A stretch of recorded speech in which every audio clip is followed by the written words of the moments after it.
yourself scrolling through social media, looking at somebody else's success, their body, their career, their seemingly perfect life, and suddenly your own progress feels insignificant. It's like no matter how hard you work, somebody is always ahead, doing it better, achieving more. That little voice starts to creep in. Why am I not there yet? What's wrong with me? Will I ever be enough? And listen, I get it. I've been there. And if you're listening to this, chances are you have too. Comparison is the thief of joy. It drains our confidence, distracts us from our own journey, and keeps us stuck in a cycle of feeling less than. But here's the truth. The only person you should be measuring yourself up against is the version you were yesterday. In today's episode, we're going to dive deep into why comparison kills progress, and more importantly, how to break free from it. We're unpacking the psychology behind it and the illusion of perfection on social media. And honestly, the steps you can take to stop measuring yourself up against others and start fully embracing your own unique path is not as hard as it seems. So if you're ready to shift your mindset, reclaim your confidence, and step into your own power, let's dive in. What's up, y'all, and welcome back to the Unfiltered Trainer podcast. It's your host, Gina, aka Gina Marie Fit, and I am so excited to talk about this episode because I feel like with the uptick in social media and everybody trying to be an influencer and somehow make it, the comparison game has reared its ugly head and it's become more prominent than ever. In this last week, I personally know that I can experience it too, especially because you're at photo shoots for social media companies and brands, or because I am in the social media game as our social media manager at my studio. I'm constantly on social media, and for most people, it is a highlight reel. Few are willing to shed the aesthetic, share the truth, and just be authentic and genuine. Instead, most people are just hiding behind carefully curated content for fear of being themselves. So it's hard to understand for some why they feel less than in this mass chaos that is overwhelming, filled with media and constantly being engaged. So what's important is just understanding the root of comparison. The psychology behind why we compare ourselves comes down to, in my opinion, three things. You have that survival instinct. Humans have evolved to compare as a way of assessing threats and survival in social groups. This instinct can now manifest as unhealthy self-measurement. Then you have the concept of social hierarchies. From childhood, we're taught to rank performance, grades, sports, looks, reinforcing the idea that self-worth is tied to where we stand in comparison to others. And lastly, the inherent need for belonging. We unconsciously assess how we fit in with others, which can trigger feelings of inadequacy when we feel behind. How social conditioning and societal standards fuel the comparison trap comes down to these things. An unrealistic beauty and success standard. I feel like the media constantly showcases what's quote unquote ideal versions of success, from beauty to wealth, making us feel like we're falling short. And if you're listening to this in Tampa, I feel like Tampa falls into this category because we are pushing this unrealistic aesthetic that looks good on social media, but behind the scenes really isn't what real life looks like. Then you have the cultural expectations. Different cultures have expectations, career milestones, marriage, body image.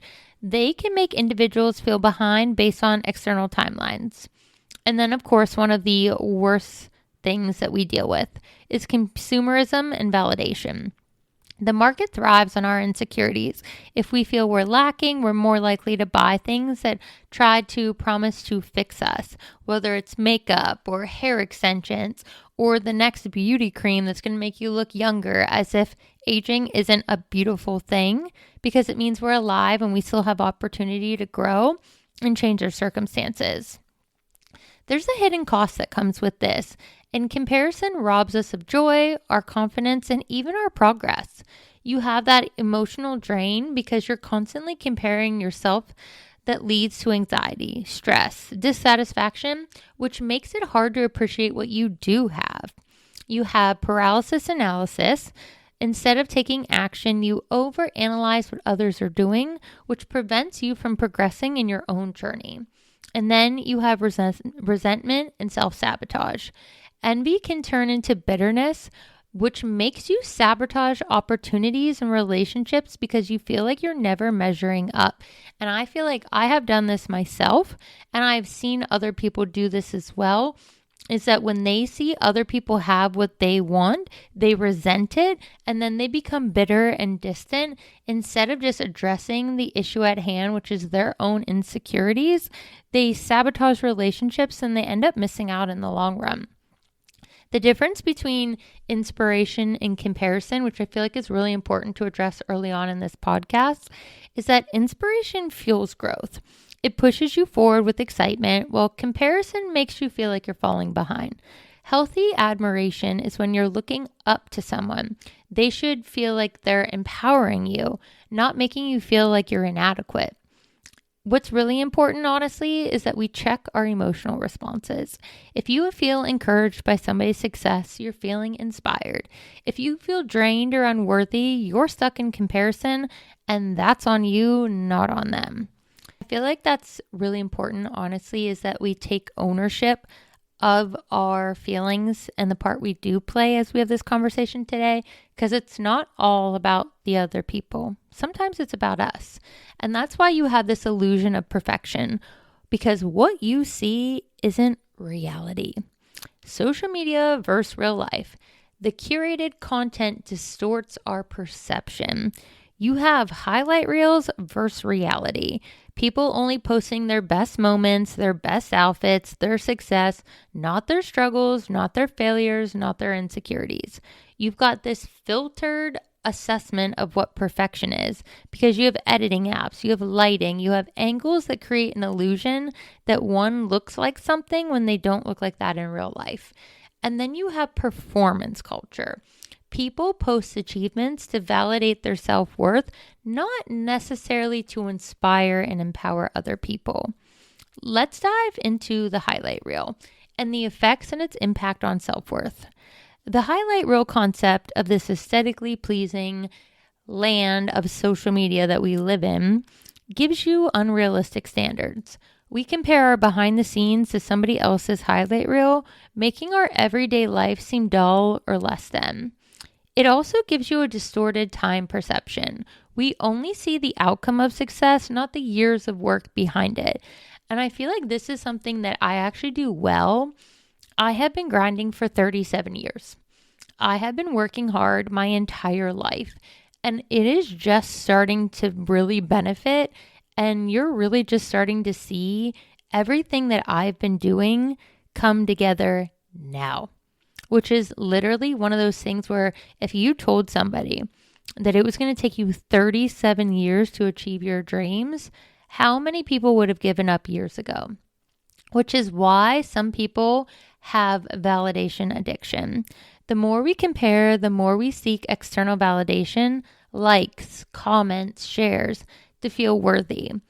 I feel like for me, being in social media, why that stuff is important is because of engagement and metrics.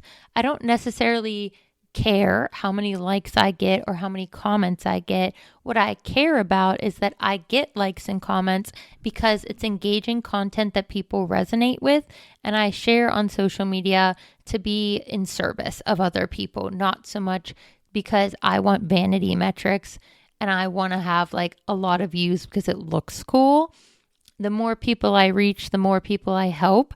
And that is the entire reason why I created Sweating Together for a Cause and Impact Nation, was because of making an impact. Something that I find refreshing is when people share personal stories of comparison struggles and how they overcame them. Something that I've dealt with a lot in Tampa is the comparison game that comes with being in fitness in Tampa. Everybody is obsessed with working out here, like to a point that like it really isn't healthy. Doing 2 workouts a day is like this stupid badge of honor here where people are like, well, I did this and I did this, and then I also went on a run. And I just look at them and I'm trying so hard to hold my eyebrows so that I'm not judging them. But in my head, as a trainer that's educated, I'm thinking, did you adjust your macros? How was your consumption? What's your work to rest ratio? What's your recovery like? I feel like too often people think like it's cool to do these workouts and then to do multiple workouts a day, and that somehow it's going to expedite the results, when in reality, that's the reason why they plateaued and they've looked the same for 6 freaking months.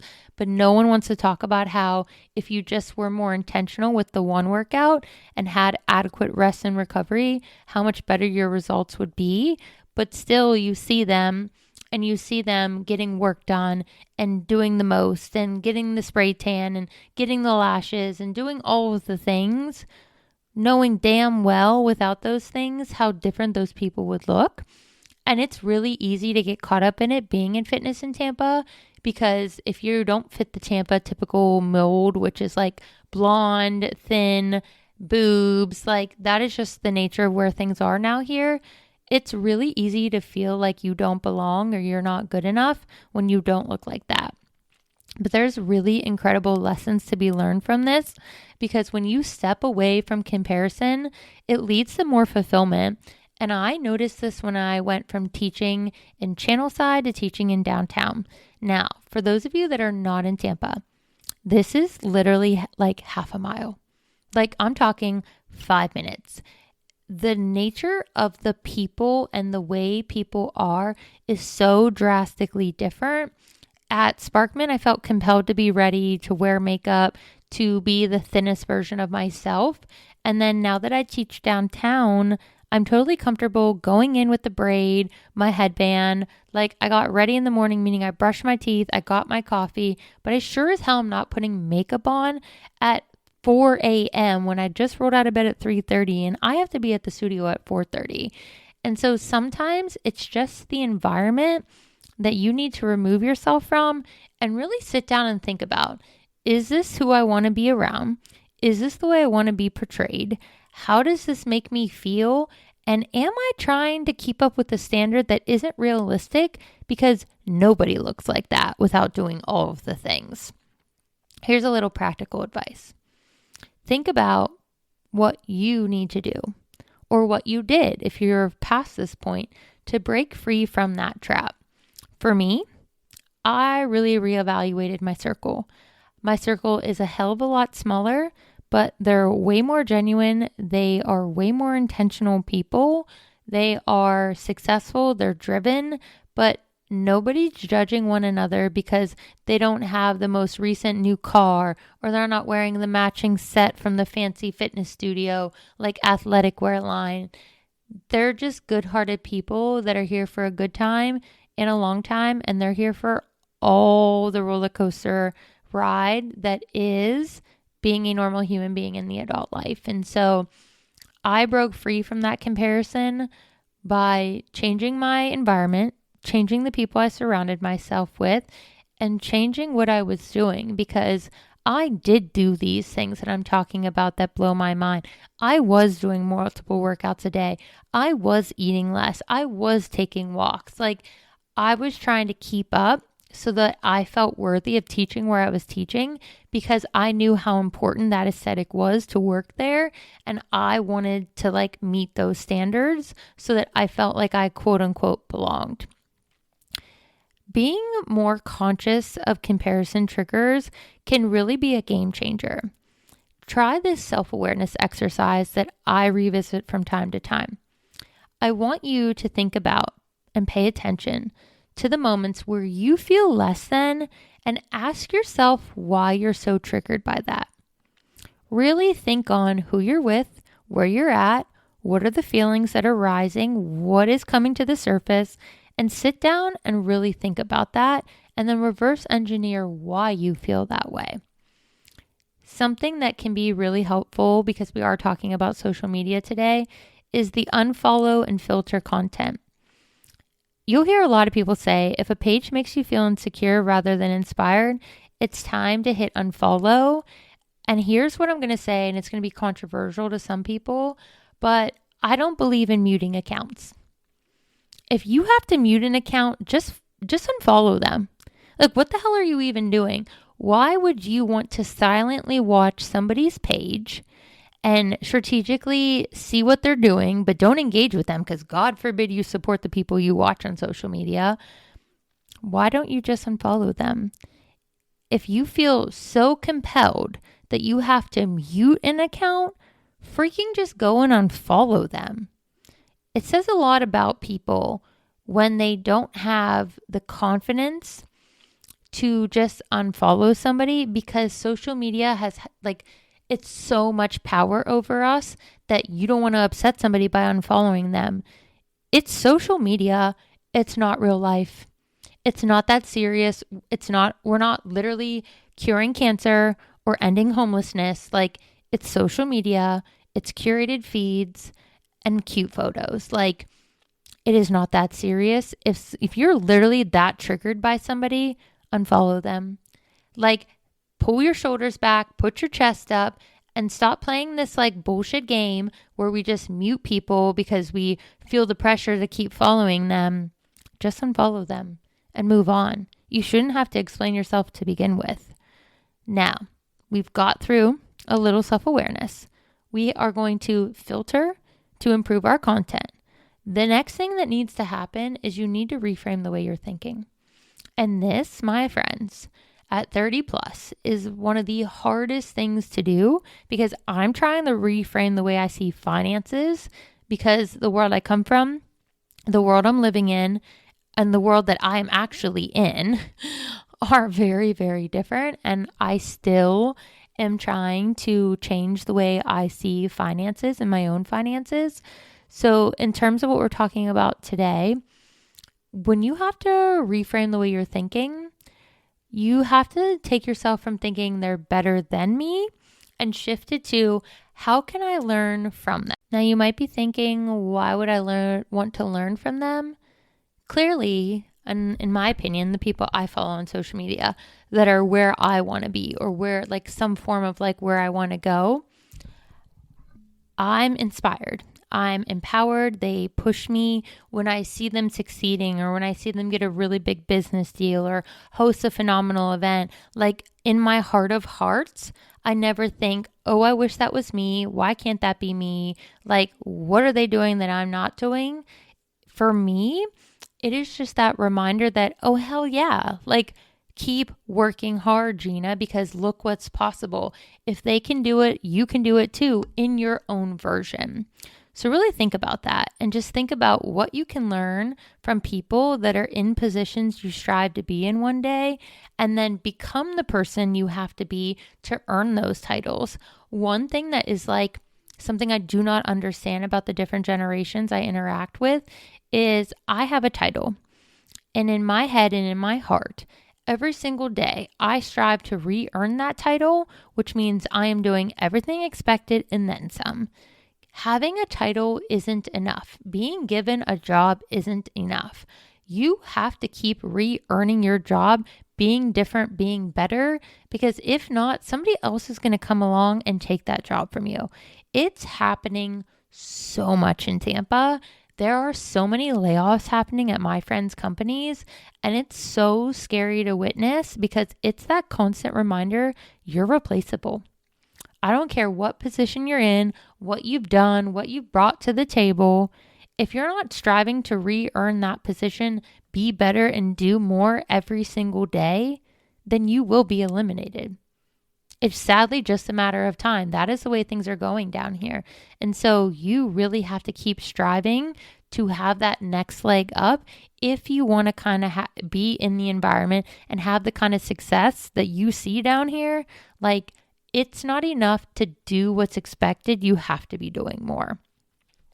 Now, you guys know we're talking about rewiring your mindset in your brain. So there is science behind this, and I love to nerd out. The science of self-worth comes down to rewiring your mindset and the way you see your life. Internal validation versus external validation. Where are you seeking your approval? And this might be time where you pause the pod and get a piece of paper and a pen, because there is external validation versus internal validation that's critical. Both of them can be critical in your life. External validation is a trap, because you rely on likes, you rely on praise, you rely on recognition, and that's where your self-worth comes from, which makes your confidence unstable, and which is why you'll see people posting thirst traps and posting like really specific hashtags to like generate some type of like buzz or drama or controversy, because that's what generates engagement on social media. Then you have the internal validation, or what I like to call internal growth, which is where I live, where I focus on personal growth. I'm really working on my integrity in self-improvement to build lasting confidence. And what that means is 2 years ago, I didn't like myself. I didn't like the person I was becoming. I didn't like how easily swayed I was. I just wasn't as good of a person as I am today. And how did I make that change? I was seeking approval from people that I would have never wanted to trade places with. And that's the first thing that was alarming to me, is that when somebody asked me, would you want to trade places with the people in your life? The answer was no. I didn't even have to question it. And so for me, I had to take a deep, hard look at myself, take a deep dive into what the hell I was doing and what was wrong with me and why I was even allowing these behaviors to happen. And then I found some really good self-development books. I have somehow fallen on the side of TikTok where it's all about leadership, empowerment, alignment, and being better, which is like literally why I love TikTok, because it's just so on point. And I took the time to be better. I took the time to own my shit and to take part in the things that I'm not proud of. I've taken time to heal. I've tried to establish closure for myself when I'm able to. And one of those things that, like, why this was so easy to implement, I should say, is that you just need to do a daily self-check. Check in on yourself and ask yourself, would I still be proud of this if no one saw it? And that's something that we're literally in an hour filming the promotional reel for my book. And even if no one else knew about it, when that book arrived in the final copy in that box, the immense level of pride I felt in myself for putting something that I know was quality together in hopes to serve other people, those are the moments where you know that I don't need to show this off. I don't need anybody telling me it's good. I know it's good on my own. Now, obviously, I have bills to pay, so selling books is important, especially as an author. I'm learning a lot right now behind the scenes about marketing and publishing because I self-published this book. But I'm proud of it as it is, regardless of if I sell 5 copies or if I sell 5,000 copies. Now, in my heart of hearts, I am praying that I sell a lot of copies solely because I want to serve more people and I want to make more of an impact and I want to do more with my life. And you're limited with time because there's only 24 hours in a day, even though I try to manipulate those 24 hours like no other. But this is a way I could reach people all over without having to physically be with them one-on-one. And these are the moments where you just have to ask yourself, are you proud because of the validation, or are you proud because you know you did a good job? The growth mindset versus fixed mindset, we've talked about this in another episode, really comes down to shifting your perspective on progress. Fixed mindset means you're believing you're stuck with your abilities, which leads to discouragement when other people excel. And then you have a growth mindset, which is when you see others be successful, but it's proof that you can grow and succeed too. So again, we're doing a little self-reflection. Track your own progress instead of measuring against somebody else's timeline. It took me 37 years to see what you see today, to get the awards, to get the nominations. Like, I'm just coming into my own, and it took 37 years. Imagine if you did what I'm doing now, 10x'd it, and you're younger than me. Realize you will get there so much faster than me. So learn from your elder, wink, wink, nudge, nudge, and realized that if I would have known these things and done these things 10 years ago, I would have been in this situation sooner. Gratitude and self-awareness create a stronger sense of self, which is why they are truly like the foundation upon who you are. Practicing gratitude and focusing on what you have rather than what you lack literally rewires your brain for happiness.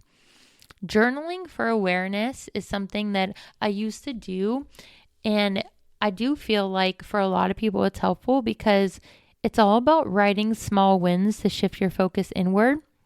And in my book, I literally include this because something that I'm really bad at is appreciating anything, like any level of success. I literally complete a task and immediately start doing something else. I don't even take a breath to be like, oh, that's awesome. Like, good job, Gina. No, I literally just keep going on to the next. And so something I'm working on in 2025 is like sitting down and having these moments where it is so hard for me to be like celebrating myself. It's so awkward to me, but it's like, I know I'm working hard and I know I'm giving my literal soul to everything I'm doing. So sometimes it just comes down to focusing inward, thinking about why it's such a hard, like for me, why it's so hard to celebrate my success and to like tell people about my success. And then kind of transitioning from the self-awareness to self-acceptance. And so start your day. We talked about this early on in 2025, power affirmation statement. Start your day with a bold statement. I am enough. I am improving every day. I am doing everything in my power to get to where I want to be. Like, you need an affirmation that when you wake up, regardless if you feel ready to slay the day or you're like middle finger, I don't want to do this today, I'm miserable. You need to create that power affirmation. And again, we do this in my book.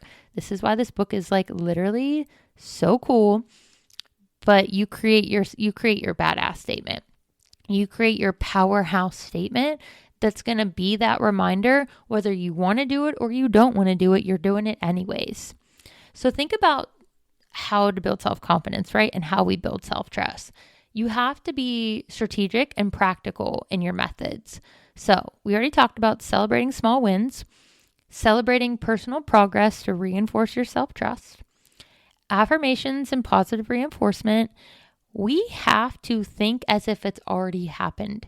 And this used to be a little too woo-woo for me because I'm like, okay, let me manifest waking up in my beach house. Like, but dead ass, that is still what I dream about to this day, is having a cute bungalow by the beach.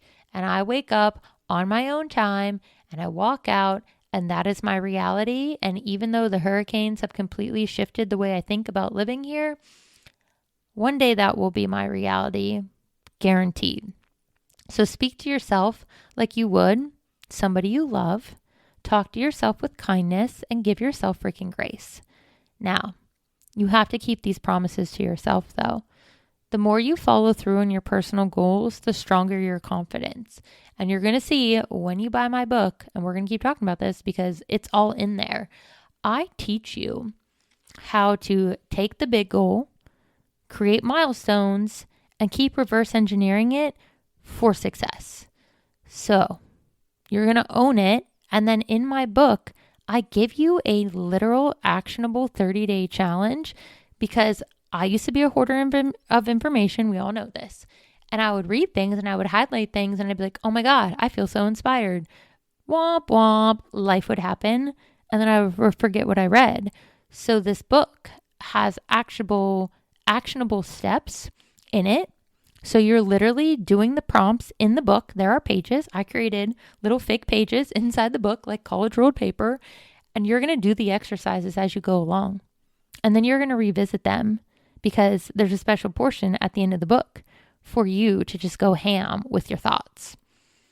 Number 4, fourth topic of today's podcast. We're really building a foundation now. We're really starting to gain momentum, right? So now it's time to break free. The actionable steps that you need to utilize to overcome the comparison game comes down to 2 things. One, practicing a digital detox and curating your social media for positivity. That might mean you do a cleanse. You go in and unfollow accounts that make you feel inferior, knowing it has nothing to do with them. It has to do with us. You can limit your screen time by setting social media boundaries to avoid mindless scrolling. And you can intentionally go out and follow empowering accounts that you surround yourself with that showcase content that educates and uplifts. And if you're listening to this, that means you're following the Unfiltered Trainer and Gina Marie Fit, because that's all we do with our social media, to be quite honest. Second thing that's really important, setting personal goals that align with your journey, not somebody else's. Now, it's okay to look at somebody and think, oh, that would be really cool. I'd like to live in that building, or I'd like to drive a car like that. But you have to define success on your own terms. So what does your ideal life look like? Create some type of tracking system and then be intentional with your goal setting. Now, again, in the Badass Blueprint, which you can get on Amazon. This is like not a shameless plug because I'm not shameful of it. I'm plugging it. All of this is in my book because literally if I had $1 for every time somebody asked me, Gina, how do you do it all? Yo, I don't have time to individually teach people. So I wrote a book and I'm going to show you everything I freaking did to get to where I'm at. All of it. It's in there in a concise manner because it's literally like 100 pages. But all of this is broken down step by step with actionable exercises so that you can implement them literally that same day. Now, we've gone through the process. We've taken the journey in today's podcast. It's time to step into your power. And this is where we embrace our unique path. Redefining success on your terms comes to two things. Realizing, recognizing, and wholeheartedly believing and understanding that success isn't one size fits all. Your journey doesn't have to look like anyone else's. And then learning to focus on fulfillment over approval. True success is feeling good about who you are. It's not about impressing others. And what comes down to the power of celebrating others without allowing it to dim your own light. And I feel like this is something that weirdly is a struggle for people, sadly.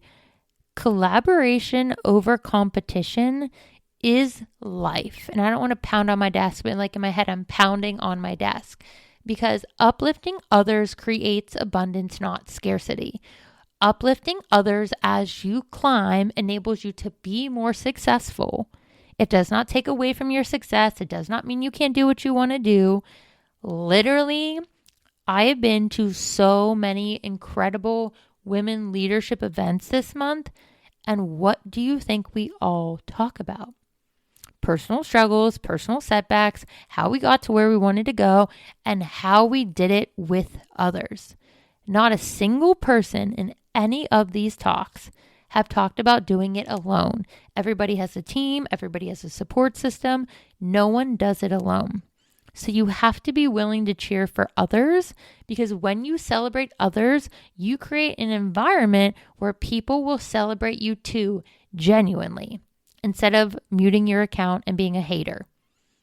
Because shit is just lame. And I just cannot wait for the day that like people just that goes away. And honestly, I wish Instagram would just do away with it. You either can friend somebody, follow somebody, whatever you want to call it, and then unfollow somebody and just take the mute away. Because let's be honest, let's just stop being fake. Now, there are daily habits to strengthen self-acceptance and maintain a comparison-free mindset. Things like morning power affirmation statements, reinforce yourself before the world tells you how your day is going to go. Spend time reflecting. When Tanika Bowles talked about at She Is Football Weekend with the Bucks, she does 45 minutes in the morning. Find some time in your day to journal, to reflect, and to have a plan for yourself. And while you're doing that, you shouldn't be scrolling social media. And then something I heard years ago, and I almost forgot about it for a while until we were talking about energy at the Building a Boss Summit. Do an energy audit and check regularly with who and what influences your mindset, who drains your energy, and who literally gives you life and energizes you. Remember, your worth is not measured by somebody else's timeline. Your only competition is who you were yesterday. So today's call to action is two-part. I want you to intentionally break free from comparison by taking one small step today. Whether it's journaling, unfollowing those accounts that you have muted, or setting a new personal goal for yourself. And then I want you to give yourself a timeline for you to complete this. And number 2, you already know, Amazon.com, search The Badass Blueprint. You'll see it by Gina Caracci. Go buy my book. I self-published it. There is a paperback, and a hardback. The hardback, I will say, is going to hold up better just because I got both of my copies and I have bent my paperback already. The hardback is obviously a little bit more expensive. They're self-published, so something if you don't know about self-publishing, you do it yourself, literally everything. I created the book, I created the cover, the color scheme, the formats, but also for you to upload your book for quote unquote free, they obviously take a portion of every single book. So obviously it's significantly more expensive to produce a hardcover book. And because it's a self-published book, they're individually creating each one versus just if I was a New York Times bestselling author and they printed 500 or 5,000, Lord only knows, maybe 10,000 copies, maybe 1 million copies. Who knows how many Mel Robbins have sold, but they're already ready to go. So there is a cost to being a self-published author because you're going to pay for that every single book they print. And so if you do, or when you do, I should say, remember, we're talking about mindset. When you buy my book, I want you to tag the Gina Marie Fit page. And then I want you'll know there's a special hashtag in the book. When you implement it or you read it or a page resonates with you, use that hashtag. You'll find it. It's in the book. And I want to celebrate you and everything you're doing. And I want to root for you. And if I'm the only one in your corner reminding you that when you feel low or you feel less than, or you don't feel like you measure up, look at me and my life and where I came from and where I'm going and what I'm doing. I still feel like I don't belong some days, but I do. A year ago, I wasn't even in these rooms, in these meetings, at these events. Now I go to these events and people know who I am because of the work that I've done and the impact that I've made and the heart and soul that I put into everything that I'm doing. I promise you, when you back those goals with relentless action, amazing things happen. And I'm literal proof that a year and a half ago, I didn't think I was even going to be here. And sometimes it breaks my heart to think that I almost missed out on one of the most incredible phases of my life. So even if you feel like you have no one in your corner, you have me. And together, we will engage, we will celebrate, and we will support wholeheartedly because we're the kind of people that generally want to see other people win. All right, y'all. As always, stay tuned, and I will see you in the next episode.